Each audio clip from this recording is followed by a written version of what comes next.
Oh, hi everyone. As a qualified beauty expert, I'm Alison Young. You can follow me on social media, Ali Young Beauty as well, and actually get more tips. But I wanted to talk to you about fake tan prep as well. We all do it. We all want to do it. It's easy. It's not just for looking a strong tan. It's also, I do it for invisible makeup techniques, waterproof makeup techniques as well.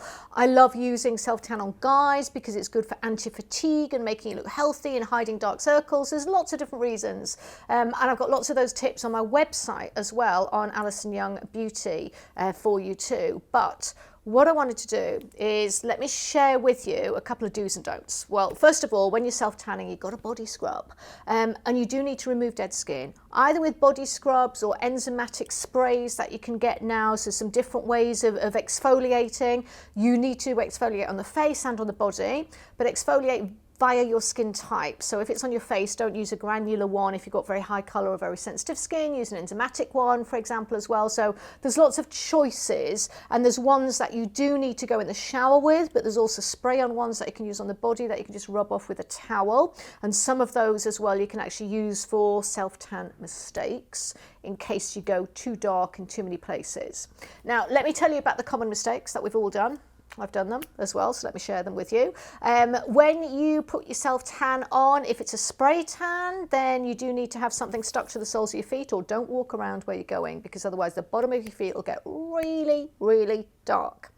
You will also always put on lots of moisturiser onto the palms of the hands, because if you massage too much on the body, the palms of the hands will soak up the self-tan, then you get really dark palms, and that looks fake.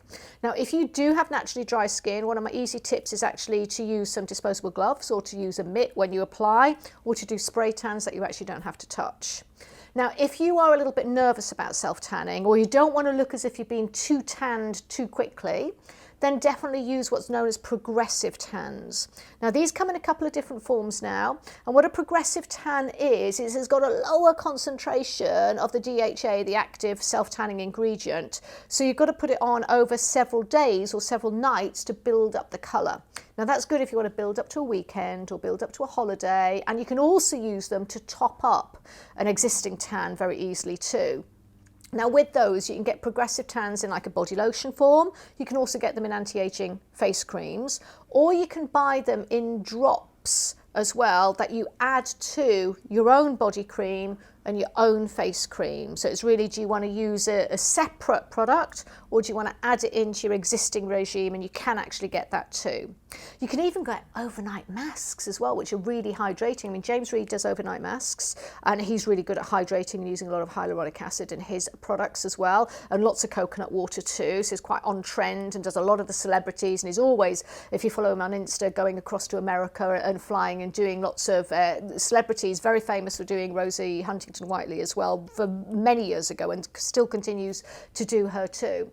Then you get someone like Mark from Tan Luxe. He's very famous for the drops that you can add into products, but you can also then get things like progressive tans from Det Clear.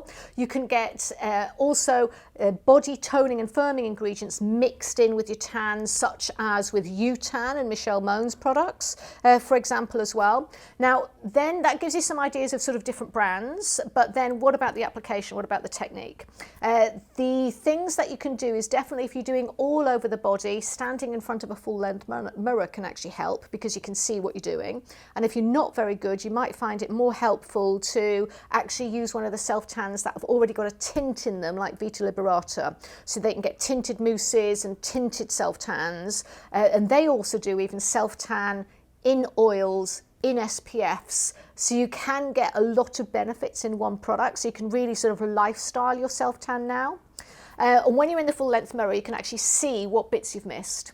Now, if you ever do miss any bits, then a lot of the body makeups now that are fantastic, you can get waterproof ones from Westmore Beauty, you can get the body blur ones, very famous, originally made as well for a big Saturday night TV show as well from Vita Liberata.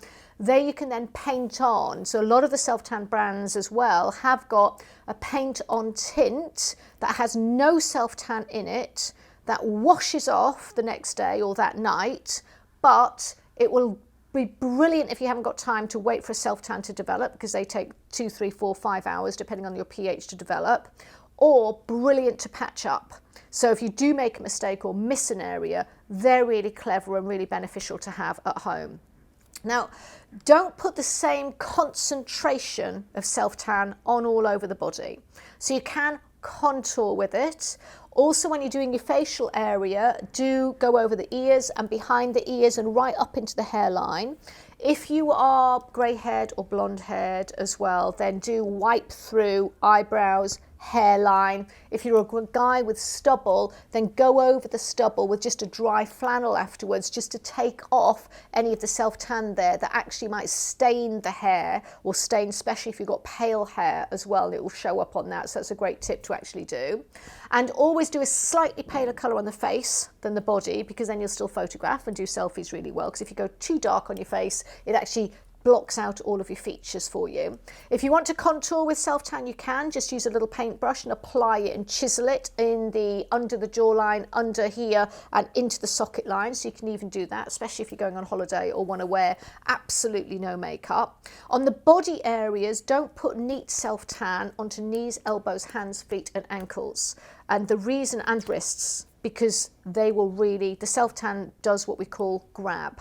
It will go darker in those areas. So we do a dragging technique over those areas. Now what that means is, for example, on your hands and arms, put your self-tan neat in the glove or the spray on the middle of the arm, blend it around, and then drag it over the hands and drag it over the elbow, and then do the top of the arm. So don't put it neat into the areas that grab.